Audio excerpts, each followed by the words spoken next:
Cases of depression have been surging over the past few years. And we see over 5 million Americans living with this disease, and those numbers are projected to just skyrocket. That's pulling down our average life expectancy, and so are deaths by suicide, the highest rate in at least 50 years. Studies show as many as 300,000 preschoolers have depression and are at risk of having it all through their lives. Something is very, very wrong here. How is it that over 26% of adults in America are suffering from a diagnosable mental disorder? Or that over the last decade, depression rates rose 18%, and now it's estimated that 322 million people around the world suffer from depressive disorders? How did we get to a point where the total deaths from Alzheimer's have increased by 123% between the year 2000 and 2005, and that the Alzheimer's Association estimates that nearly 14 million Americans will have the disease by 2050? And don't forget about anxiety. Almost 18% of Americans are affected by anxiety disorders. And by all accounts, it's on the rise, especially within the younger generation. According to the American Psychological Association, 12% of millennials have a diagnosed anxiety disorder, which is almost double the percent compared to the baby boomer generation. And our young children don't have it any better. Let's talk about ADHD. In 1997, about 6% of children were diagnosed with attention deficit disorder, and that number jumped to more than 10% in recent years. That's a 60% increase. It gets even worse. Did you know that suicide was the 10th leading cause of death in the United States last year? And that the life expectancy in the US dropped because of the rise in suicide and drug overdose in America. We're all familiar with the opioid epidemic, but did you know that there's a strong link between depression and the abuse of opioids? That studies have shown that a 1% increase in depression diagnoses was associated with a 26% increase in opioid-related deaths. Is this just now a fact of life? Is this the new normal? Should we all just expect to get one form of a brain disorder or another? I don't know about you, but I'm not willing to accept that. We have to do something about this epidemic. There has to be another way.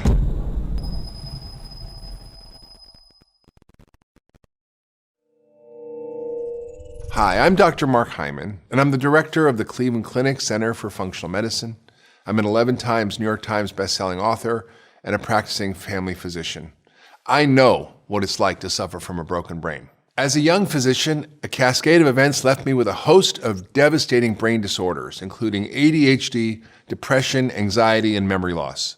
I went from a happy, energetic, focused physician to someone who couldn't even remember the name of my patients. My story of recovery from these brain disorders was the foundation of my first docuseries, Broken Brain, which I previously launched. Over 1 million people watched this docuseries and told me that it fundamentally changed their understanding of brain health. But what many people didn't know at the time was that I was silently suffering from my second big health crisis. I never thought it would happen to me again, but it did.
brain will thank you.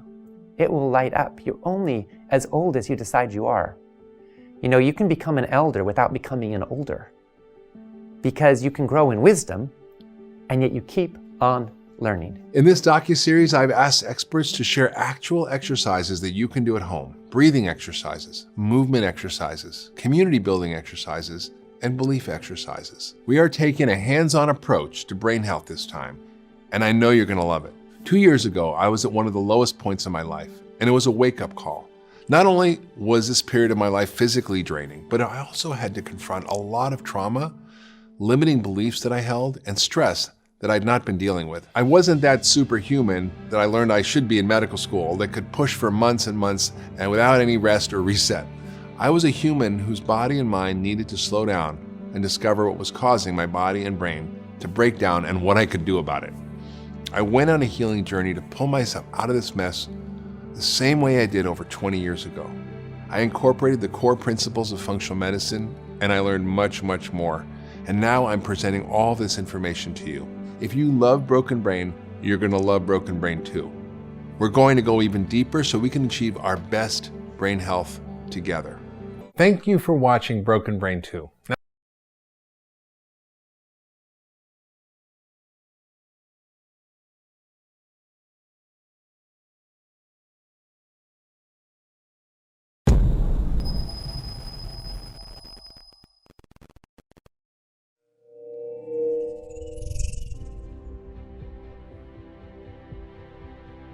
What a journey we've been on.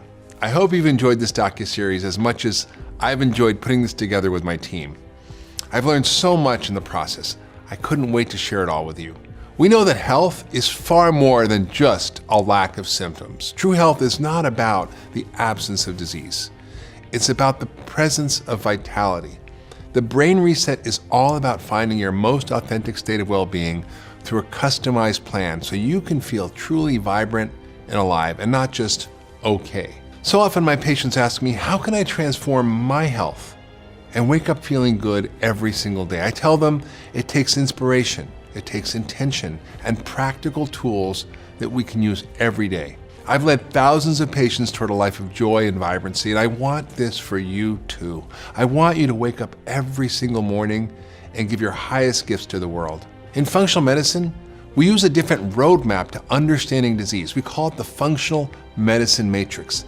And it identifies what predisposing factors you have, whether they're genetics or triggering events, and how your lifestyle, your relationships, your exercise, nutrition, stress, sleep, all influence these basic functional systems in your body, things we've been talking about, like the gut and your hormones and your immune system, your energy system. These are all part of the key steps to healing a broken brain. And we understand these together in a way that allows us to create a roadmap of what's wrong with you, what's out of balance, and how to fix it. So the matrix is identifying what's out of balance and how to create balance. In functional medicine, we believe we have to look at this whole picture together. For example, you can't exercise your way out of a bad diet. You also can't eat a perfect diet and live a sedentary lifestyle and do nothing to address unmanaged stress. Your health is all connected and all encompassing. So in this episode, The Brain Reset, we're gonna walk through a plan that addresses some of the most important aspects of your health and the information provided by our experts.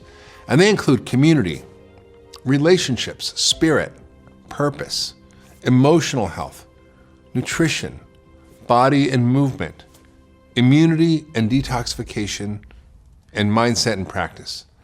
So let's start with nutrition.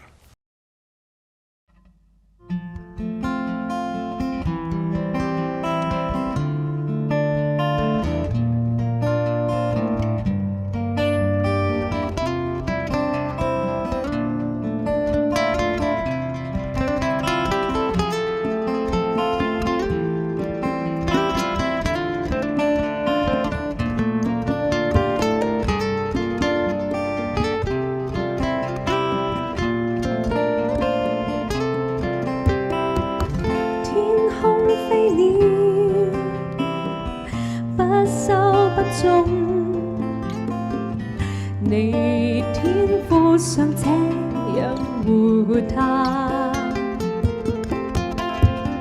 夜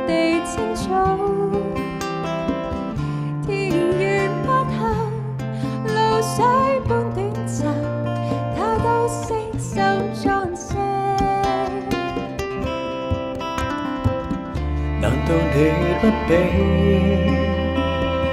仍然珍貴。受累那可使你的歲月變多？難道你一生就是這樣憂慮？吃什麼，喝什麼，穿什麼？你們要先祈求他的國與他的義，你所需的都要加給你。明日自有明日的憂慮風雨，一天的難處，一天當可救了。你們要先祈求他的國與他的義，你所需的都要加給你。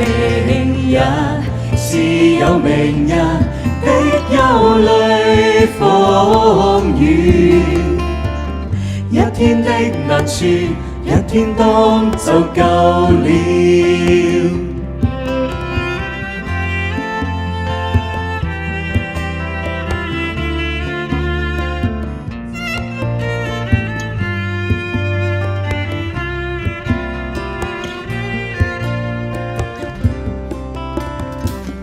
天空飛鳥，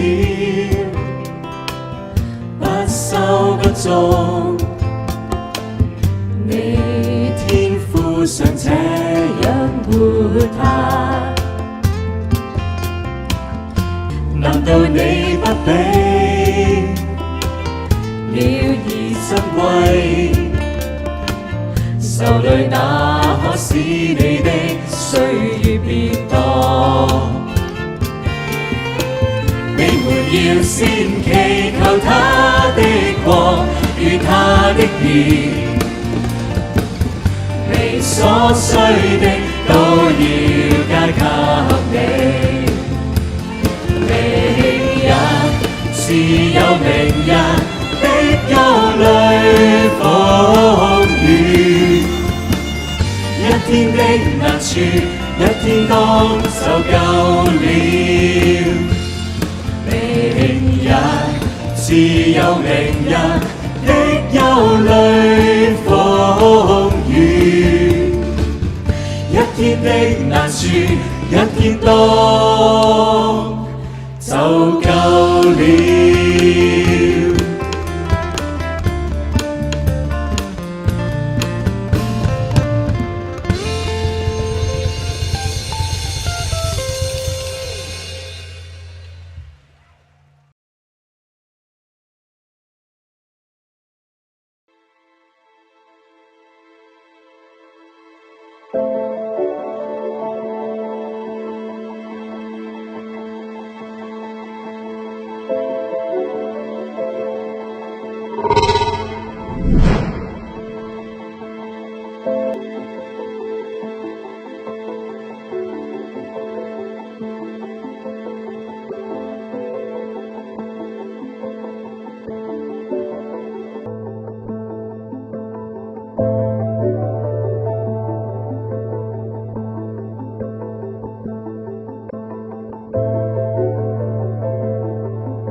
Now, along the same lines, it's important to focus on your sense of purpose if you want to feel fulfilled and complete.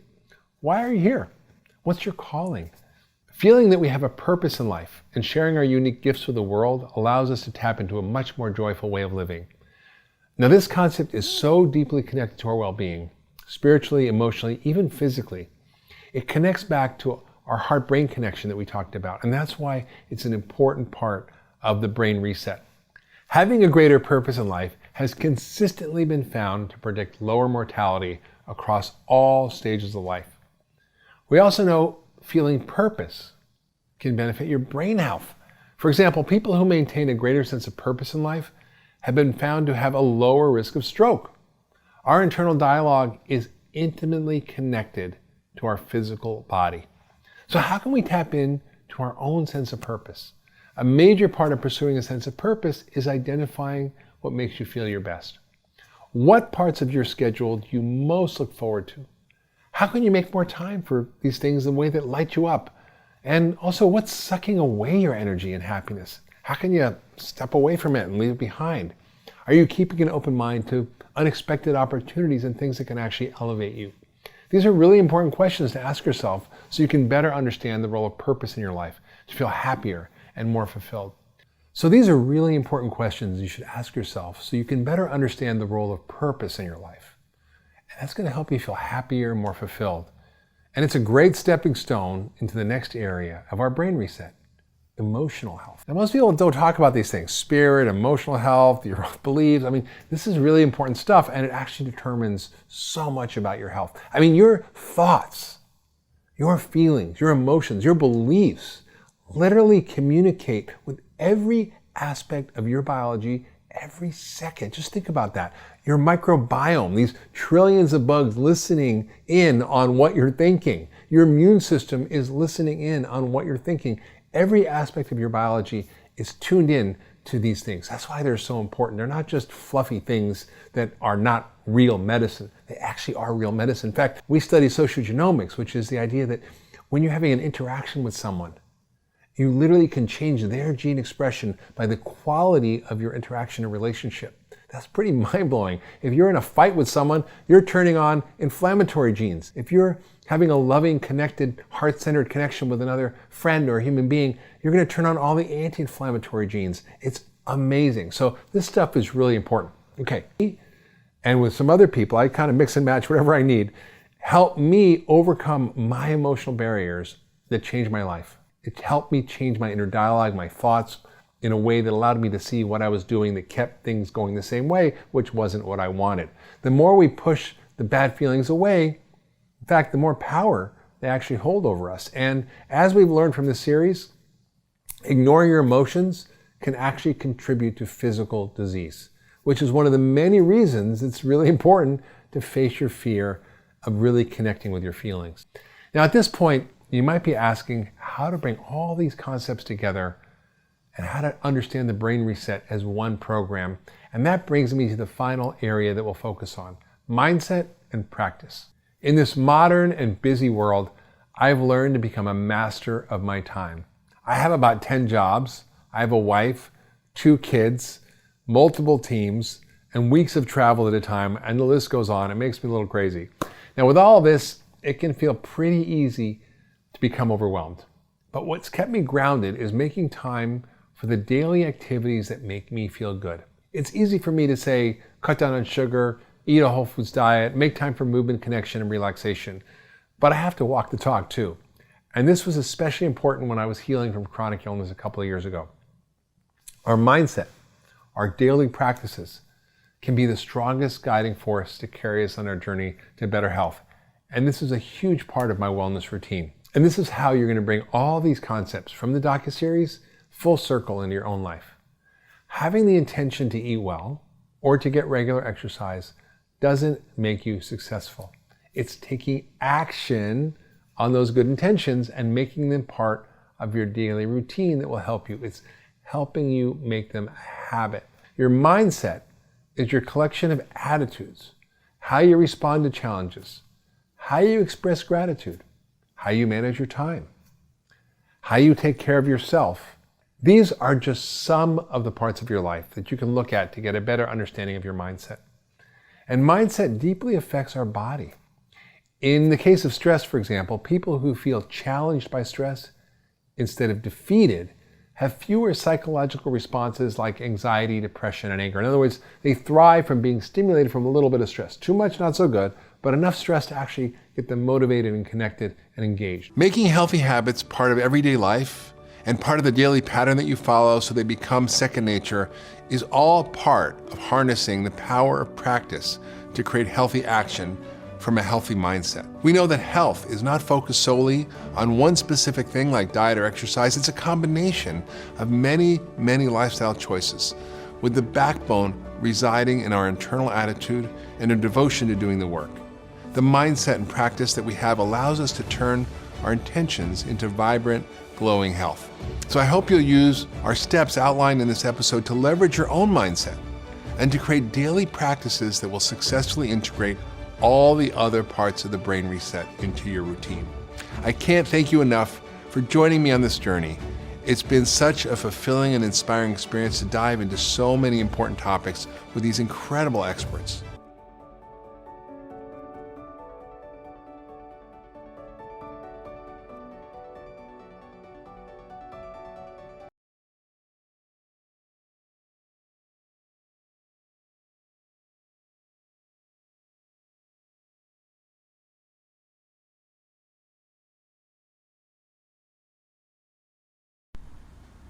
Well, hey there, it's Irene Lyon, and welcome to this 3-part video training on healing trauma.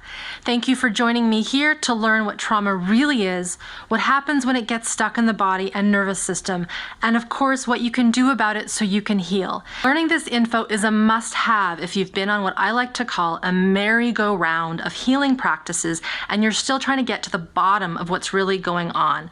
I'll be diving into why some people heal more quickly than others who don't bounce back fast after certain events. Information in this series will be perfect for you too if you love to take charge of your health and want to know what you can do to support longevity, even in the absence of illness or pain. And science is backing this up, and you'll hear more about this in this series. So if you want to live with ease and grace, this is need to know intel. Some of you may have heard these 3 words: fight, flight, and freeze. And it's these 3 words, these 3 reactions that are driven by our autonomic nervous system. And in order to understand why it's so hard to heal, we must understand the power of our nervous system, specifically our autonomic nervous system. Its drive to protect us and keep us safe from feeling and sensing scary things that might be happening to us, maybe around us, or both. Example, think of a baby or a very young toddler who still can't talk, run away, or express their frustration with full, clear sentences.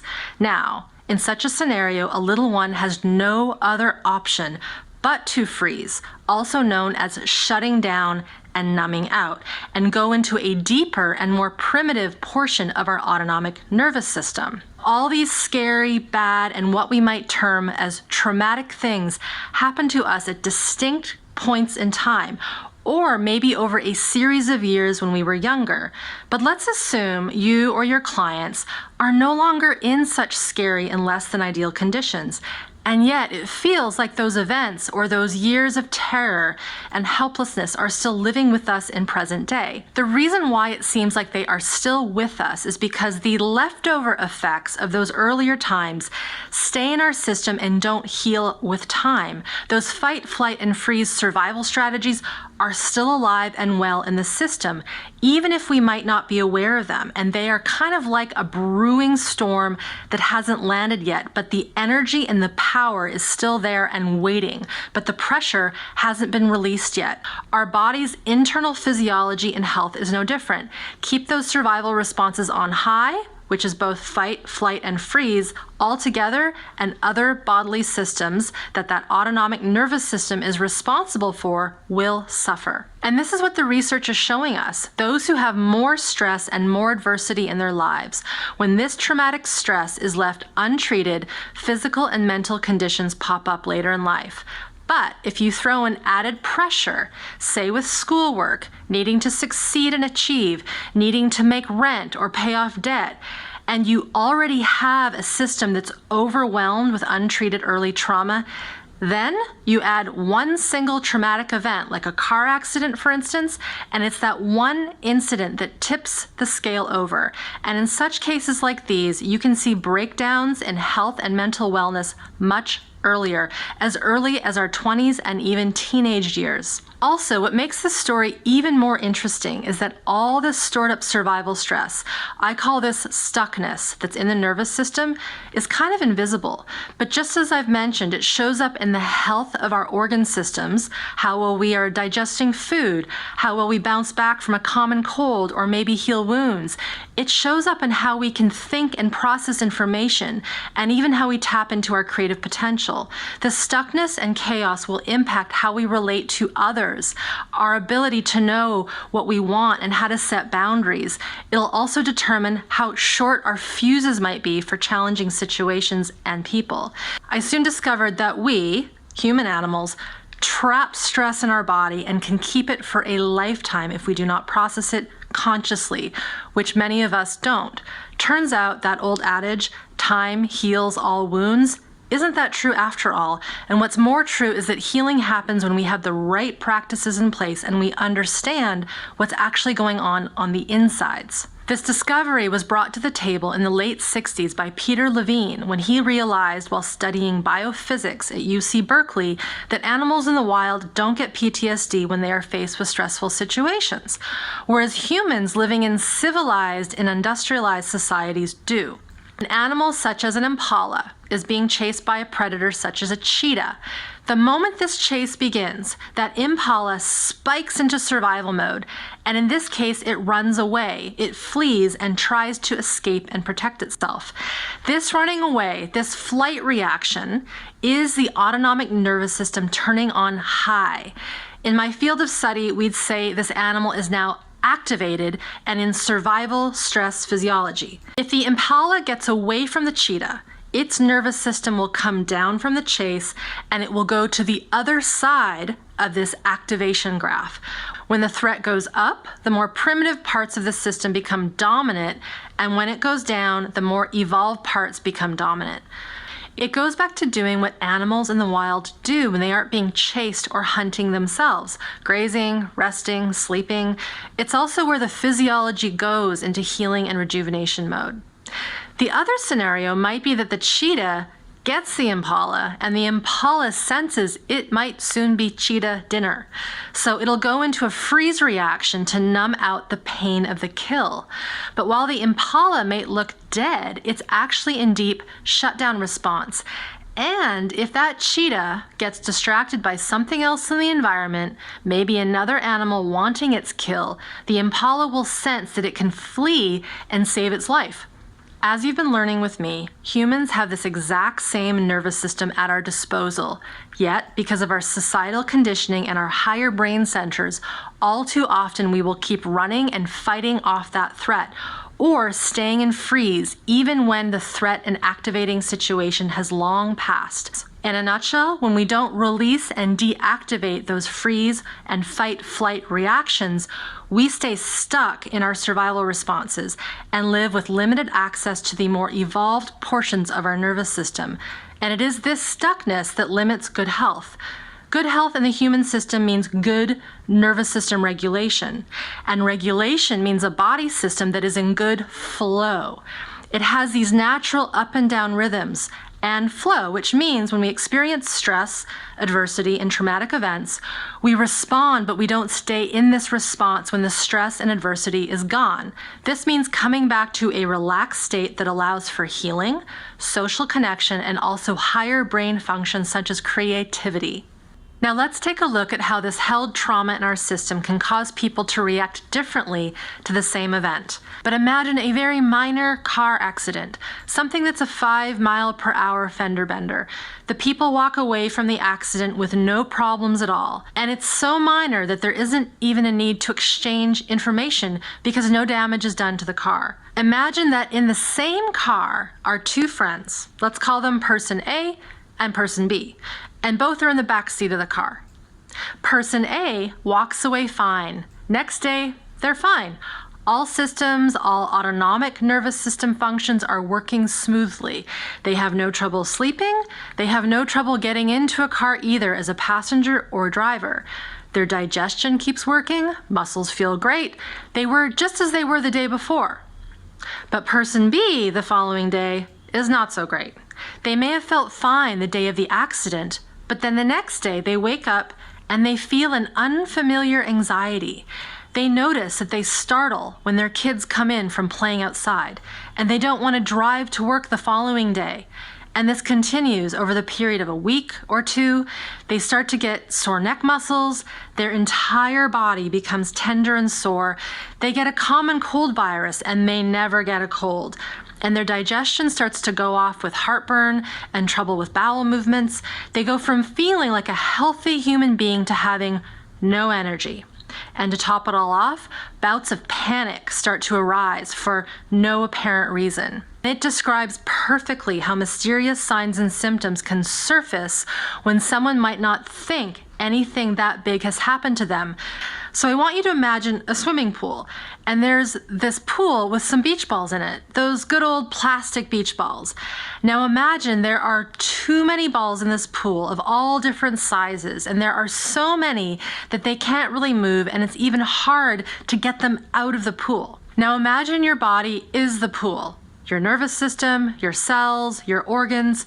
This is the pool, and the balls inside of the pool are the accumulated stresses and survival impulses, those fight, flight, and freeze reactions that are still humming and buzzing around because they never got a chance to fully act out and release. There's not a lot of space for much else, right? Too much stuff means not a lot of space for movement and general flow.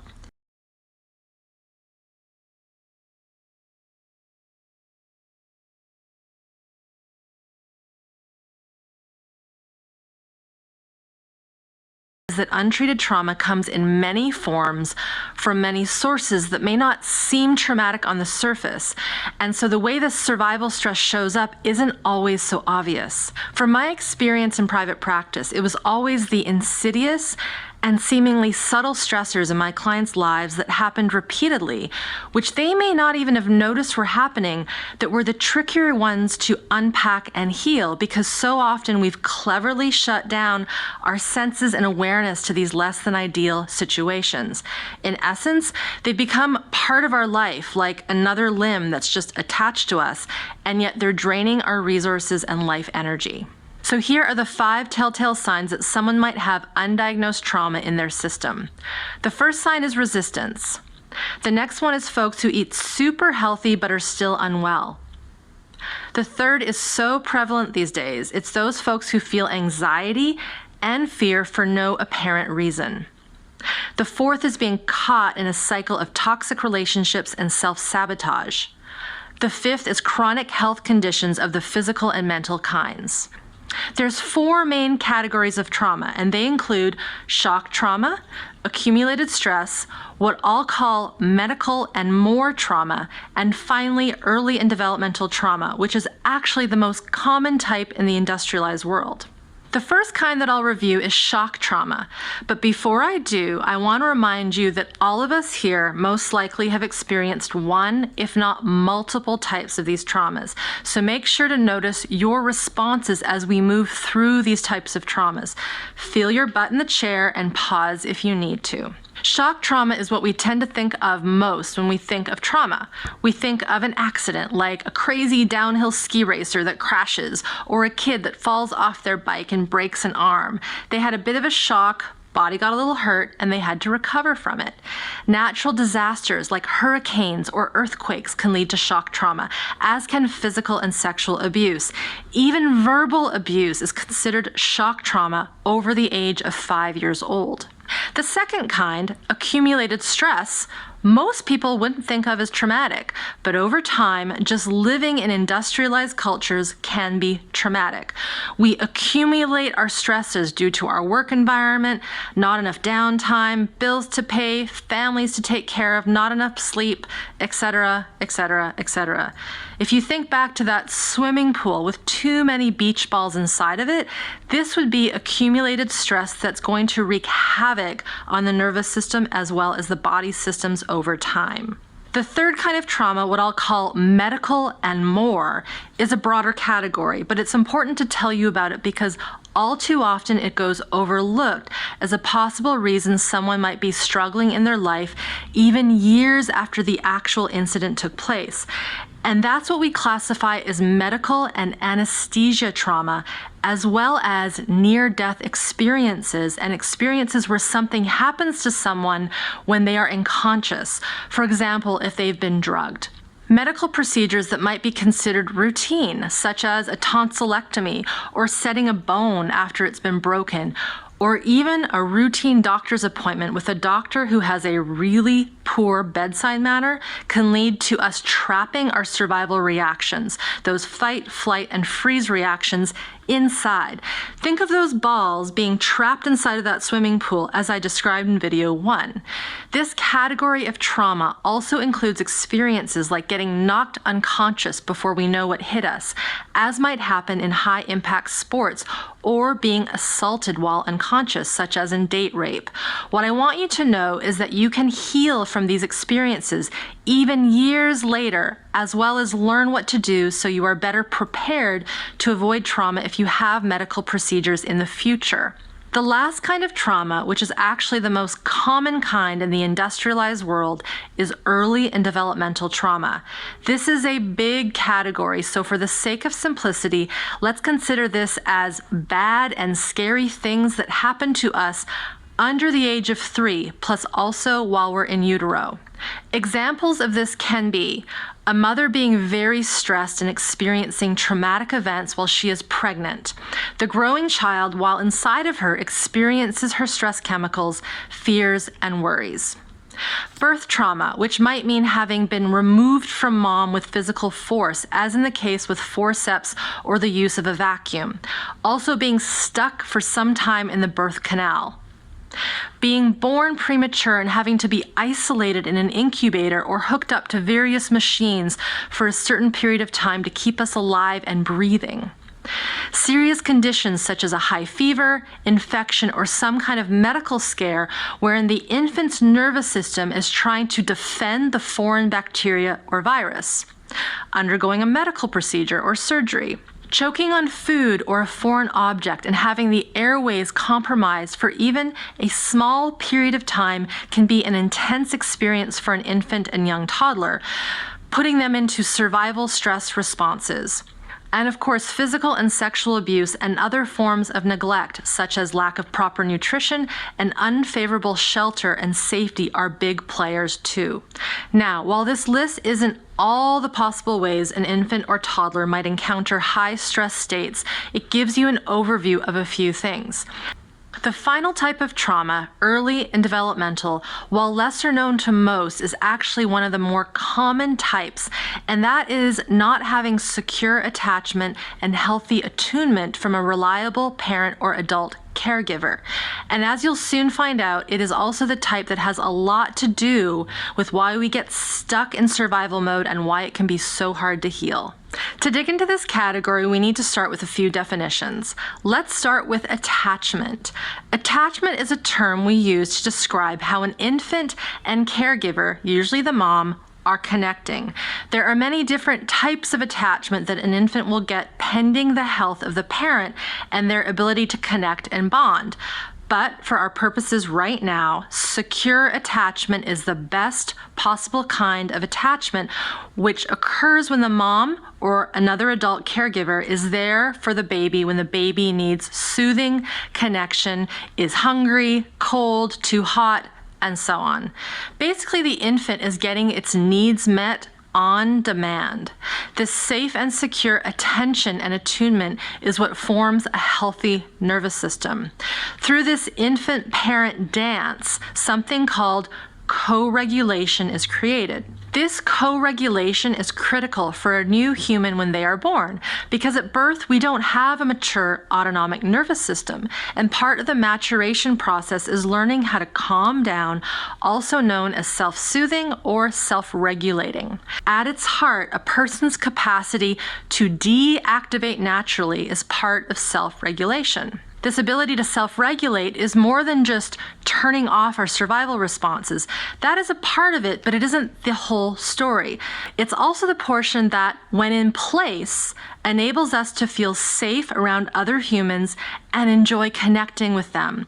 And it also explains why so many people do not feel safe or comfortable around others, and can even find it challenging or downright terrifying to connect. Due to its sophistication and high level of refinement, this mammalian branch isn't functional when we're born.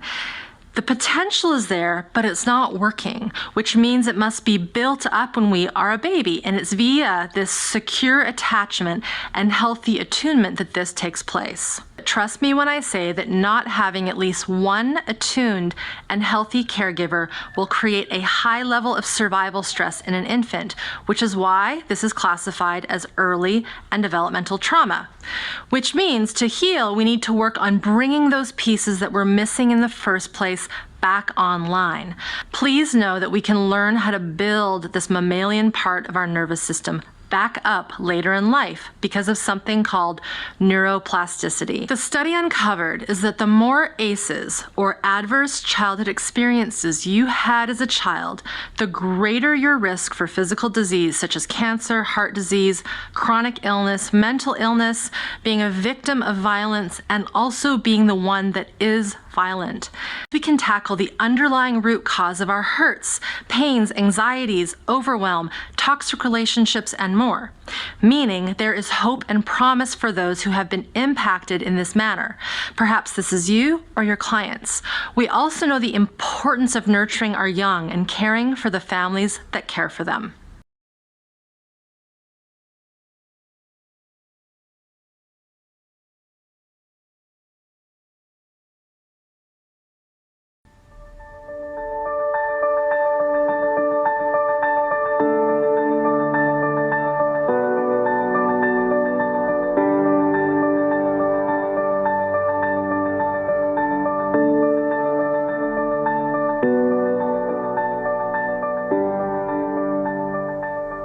The focus for today is learning how to do this.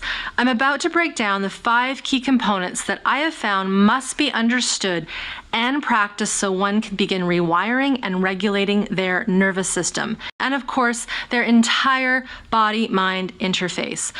The 5 keys are: know what's going on, awareness and psychoeducation; connect, support and community; master your stress physiology; feel discomforts and fears; build capacity.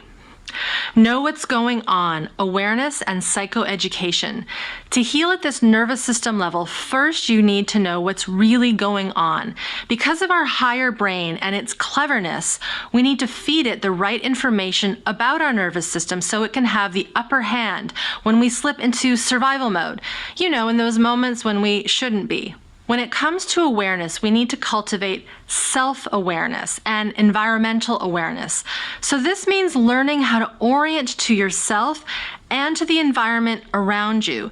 As we cultivate internal awareness, we become more aware where we feel tense and relaxed, of body sensations, of our internal impulses, and even our organs over time. We learn to not only feel impulses, but how to follow them. And by following our impulses, I don't mean following one's impulse to eat all the cookies in the cookie jar.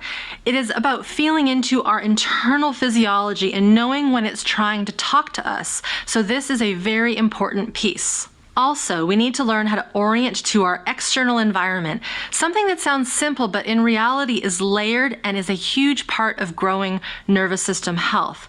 Then we need high-level information, not dumbed-down versions of it, because let's face it, the body doesn't dumb down. So the education, the complex psychoeducation, is critical for healing trauma. Connect, support, and community.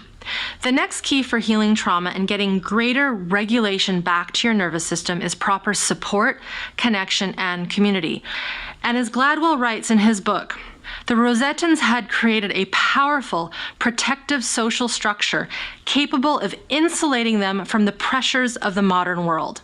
Simply put, the Rosettans had many experiences in their lives which created a positive effect on their social engagement nervous system. This system is that pro-social portion of our parasympathetic nervous system that I briefly touched on in video 2. Its job is to connect us with others. It also helps at our physiological level to downregulate, to self-regulate the heart rate and blood pressure when it senses excess stress. My sense is this was most likely why the level of heart disease within this Rosettan community was remarkably low. Their connection with each other was instilling a level of support and soothing that was, to put it simply, healing. Humans are social creatures. No matter how introverted and shy we might think we are, we crave love and connection.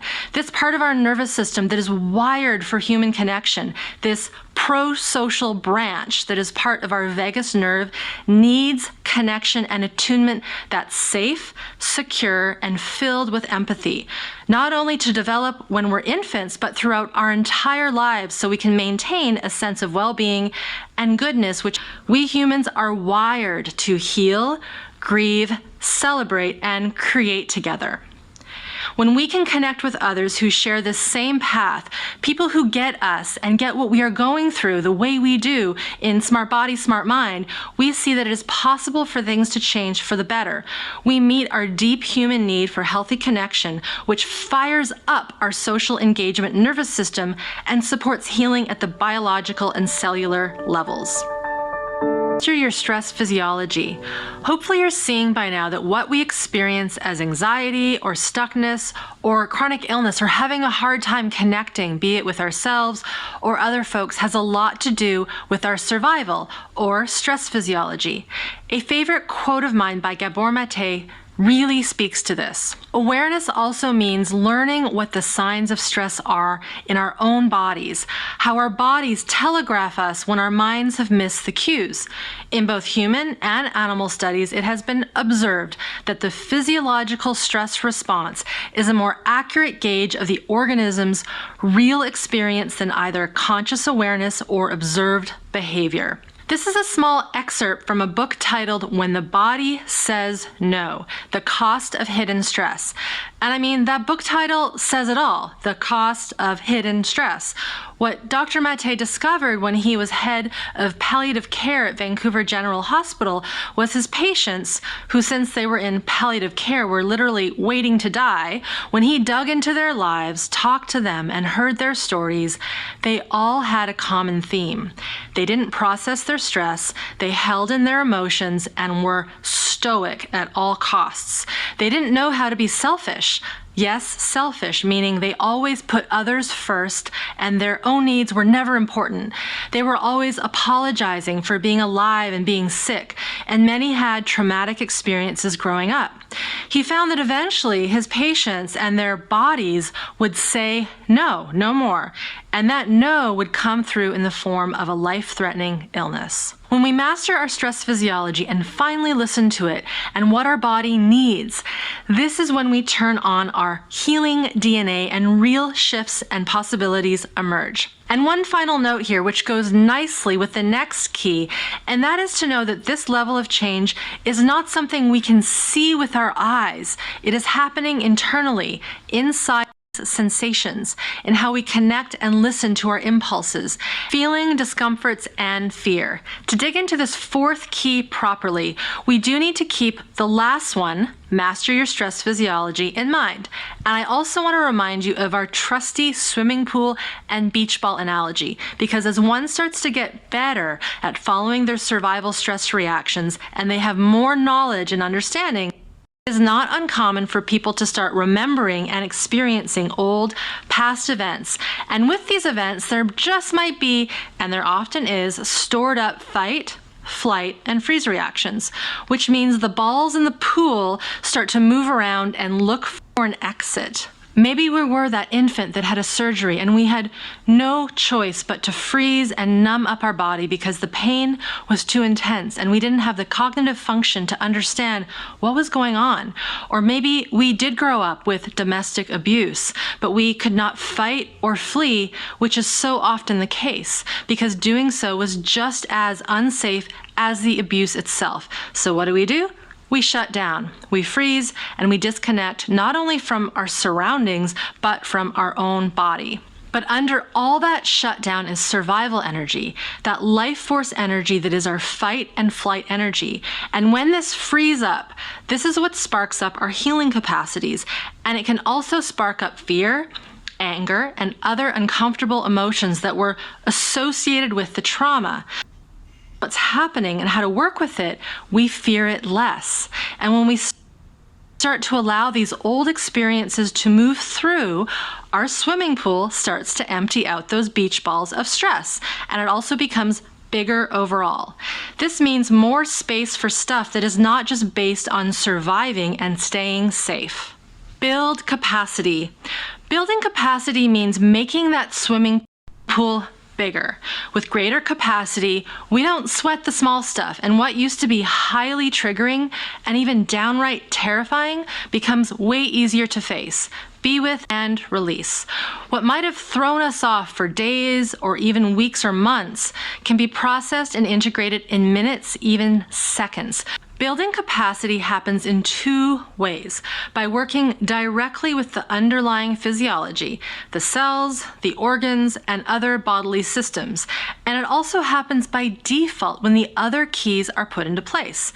To be specific, when we know what's happening inside of us, have some good support and connection with like-minded people, and have learned to start mastering our stress physiology instead of fearing it, which means we can allow activations and stressors to move through us without getting stuck or sending us offline into avoidance, freeze, or dissociation. This also contributes to building capacity. Or to go back to that analogy from video 1, this creates a bigger swimming pool that allows the old stresses to move out and keeps the new stresses from getting stuck. The balls might come in, but they don't stay for very long. Put another way, this means we can handle the little and big stressors that come our way each day. Another benefit to building capacity is improving our perception of dangerous and also safe environments. We become more accurate in our senses and gut instinct. This means being more able to know what to choose, what to do, and when to do it. People who follow this path of nervous system-based healing will find themselves more in tune with their environment and also with their own sense of self and purpose. So capacity is really about creating space. And we need to not only have space in our system and develop that, but we need to have space in our life, even if it's a little bit. Meaning, we need to make space to be curious, to explore, to feel that there are other possibilities for healing rather than what we've been told, fed by our community, by the medical community, etc. And it's even about creating space for more possibilities when it comes to our sense of self. A powerful byproduct of practicing these 5 keys is that folks find they have more access to themselves and their life force shines through. They are able to feel like and be themselves more and more naturally and spontaneously.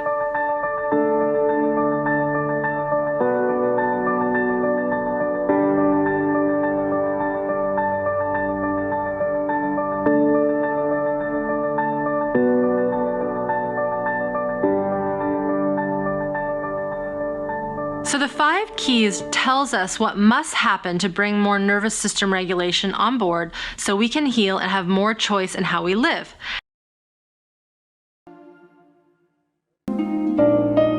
年月有如閃電飛過，但你的手從未離開過。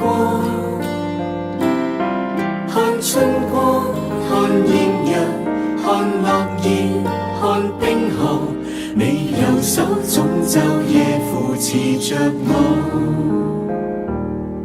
我在地上年日，你已經數算過，你心底的意念如海沙那麼多。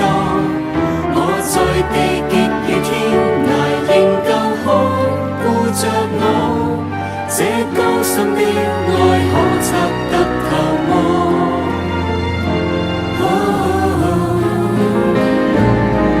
仍然像愛雖避不過，但我有處同在能衝破。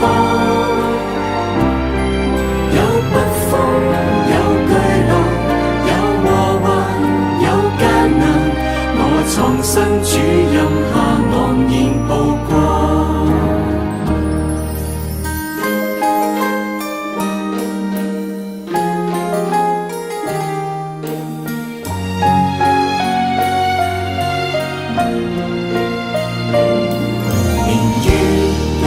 閃電飛過，但你的手從未離開過。看春光，看豔陽，看落葉，看冰河，你右手總晝夜扶持着我在地上年日，你已經數算過。你心底的意念如海沙那麼多，我在地極與天涯仍夠看顧着我，這高深的愛可測得透麼？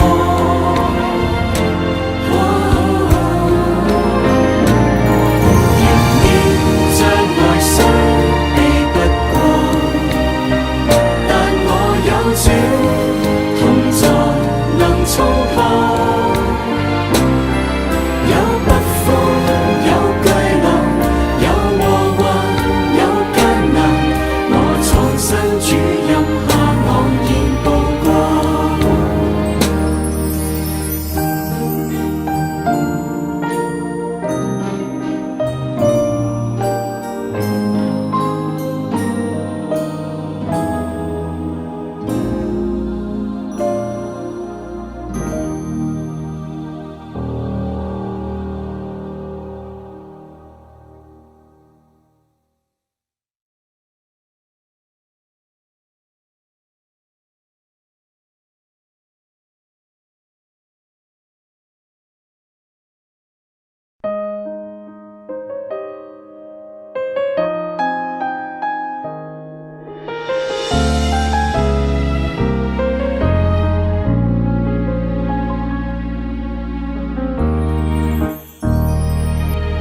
說好了披上夢而飛，說好了一起就完美，縱經過風雨，說好了別分離。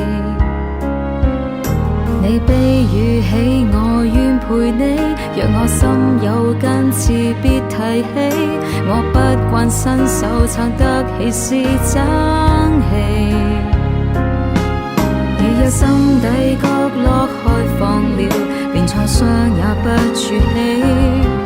還是個別飾演這套戲，會否繼續優美？愛讓我有向你敞開的勇氣，創傷不需隱藏，就算未慣打開心扉，要是強壯也未放手，同行定會越更遠飛。原來無力氣或晴天裏共你一起才是出口氣。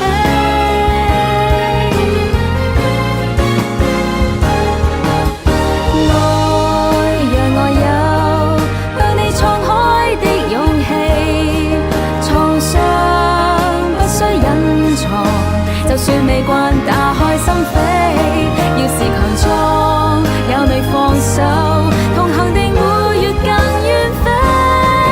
原來無力氣或晴天裏共你一起才是出口氣。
赞美主生命，我要歌颂主生命，你宝血洗净我内心的无畏。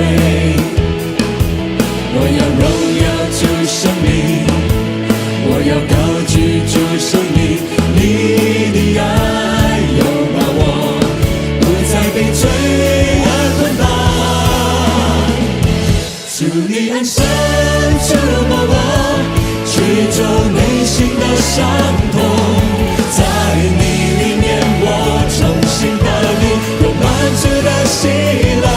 主你荣光照亮我，生命不再有愁烦，在你里面我的生有余，因你的爱我不再一样。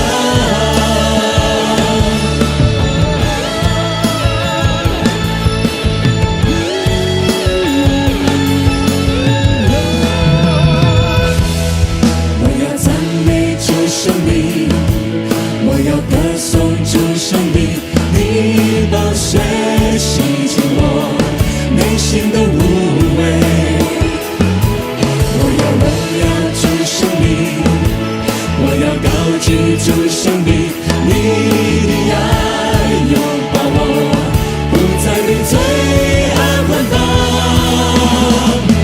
主你恩手触摸我，驱走内心的伤痛，在你里面我重新得力，有满足的喜乐。主你荣光照亮我，生命不再有愁烦。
IPC Bio。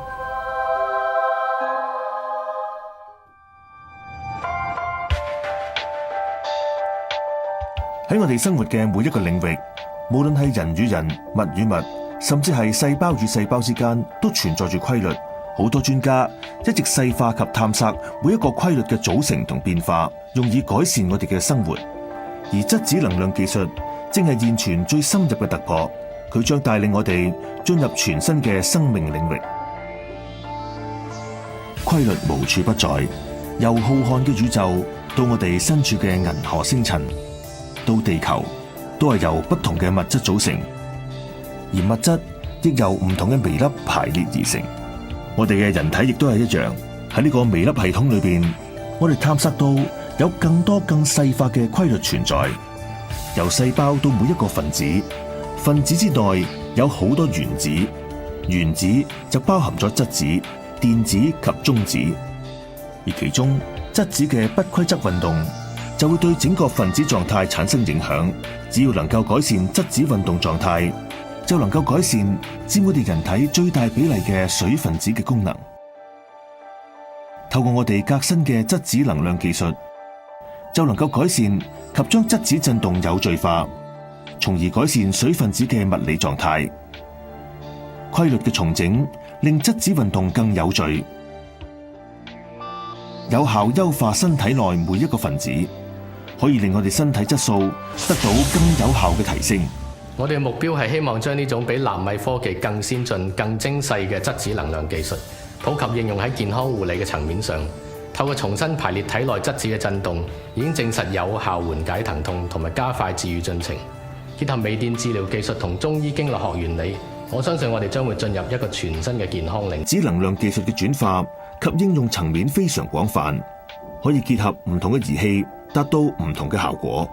iOne Plus 係現今最暢銷嘅手提式保健產品 iOne 嘅升級版，利用特定嘅紅光為載體，以非接觸方式將質子振動有序場導入身體，增強真皮層同皮下組織嘅微循環，促進新陳代謝及增強免疫力，並且能有效舒緩痛楚，加快傷口愈合，促進皮膚對外敷藥品嘅吸收。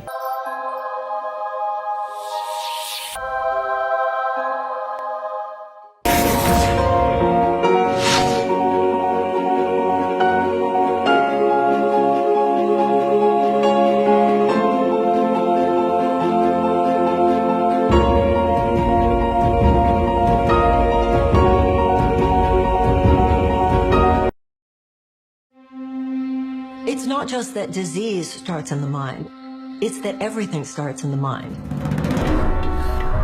In today's world, these stresses are 24/7, 365. The net result is illness and disease. 90% of what takes people to the doctor is stress-related illnesses.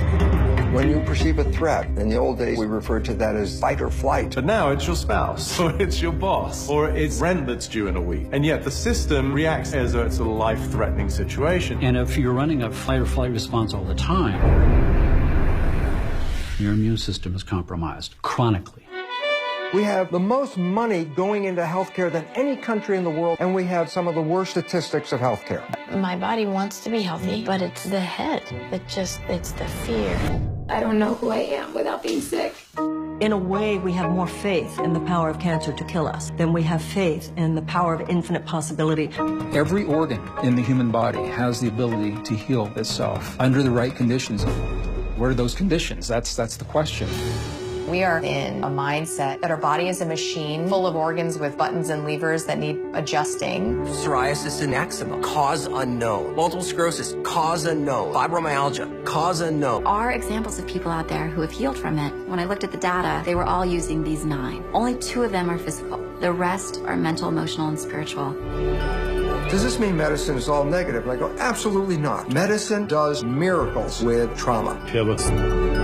What we see here is belief itself shifts biology. That intelligence giving us life. It is the greatest healer in the world.